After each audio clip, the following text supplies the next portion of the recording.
Ayun, morning guys. Dito tayo sa isang beach resort dito sa Laia. Yan yung kanyang pangalan ano po actually. At nag-ayos ako ng mga radyo dito. Radyo and then power supply ng camera. Ayun, ito yung area guys. Yun yung full. Yung area yung kanilang mga CR o shower. Yun, ito yung kanilang mga ika nga yung mga cottage. So ito yung area ng dining area. Gusto dito tayo sa mga cottage. Yun private pala guys yung mga cottage sila. Cottage pang lang.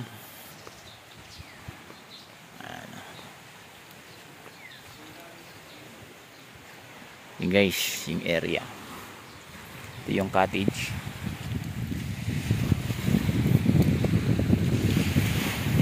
Yun. So dun sa area na yun ay mayroong balibulan.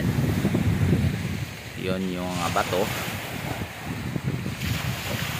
And yung cottage. Kabila din yun.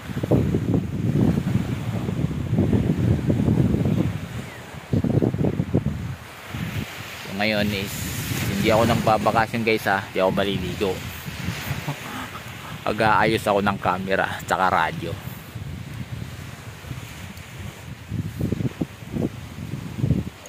Maganda siya, maganda kung gusto mo talaga private na walang makakasunod.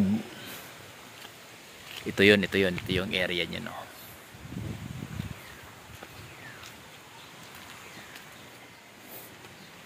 yun yung mga camera na yan ayusin yung mga camera. Ayan maraming pa gagawin. Sa may full meron din.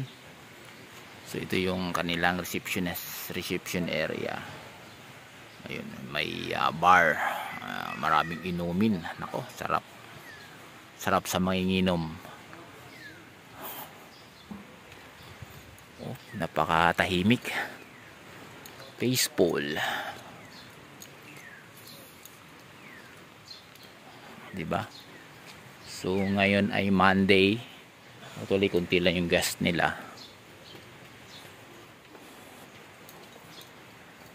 Ganda.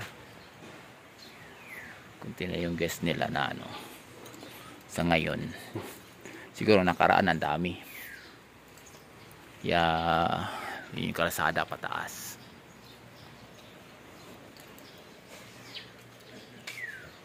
So, okay tayo dito sa itaas sa kalsada.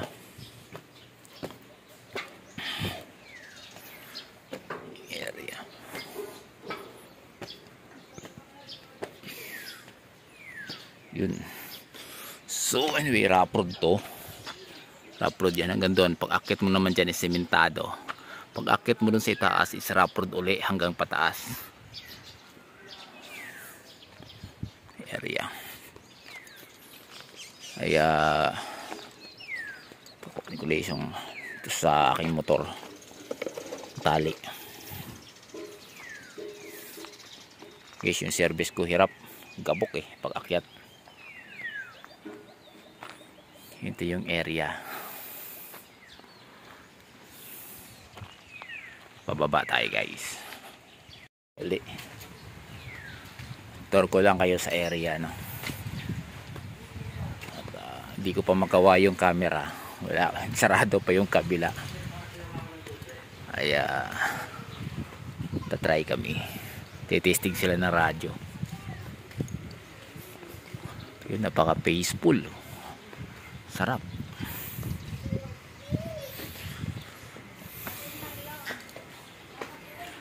Okay guys.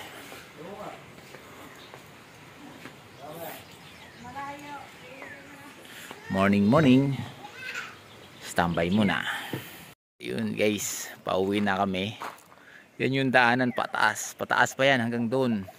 So ito yung Palusong Kalatian. Ito yung area.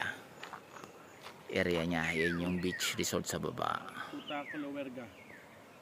Ayan guys. So ngayon ang problemahin ko na naman yung paakyat at napakataas niyan bago rough road pa. Kawawa naman guys yung motor ko na puro gabok na yung gulong. Ang sakay ko pa yung napakalaki. So guys, maraming salamat. Magandang araw po.